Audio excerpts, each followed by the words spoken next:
Hi, this is Nathan Dental. In this video, we're going to talk about how to compare centers between two or more distributions displayed in dot plots. We're going to use the Old Faithful data set from the Introduction to Statistical Investigations textbook. When we compare the interruption times of Old Faithful after a long eruption, the top dot plot, compared to a short eruption, the bottom dot plot, we see that the centers are quite different.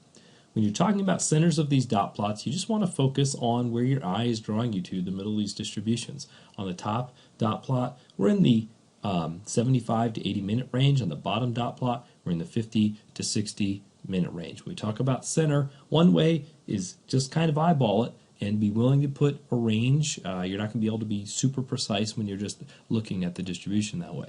Another way to talk about center of distributions, that you're going to need a calculator or a computer to find this, is to actually compute the average of, in this case, of the two groups. So we can find that the average length of time until the next eruption is 56.3 minutes after a short eruption and 78.7 minutes after a long eruption.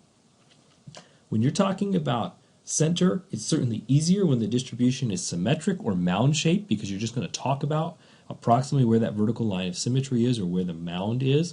When you have a bimodal or two-peak distribution or some sort of asymmetry, one word is skewed. We'll talk more about that later in the course. It's going to be a little harder to talk about center. Of course, in these cases, you can compute the mean or the average, and there's other numbers too, like the median and other things that we'll also talk about later in the course.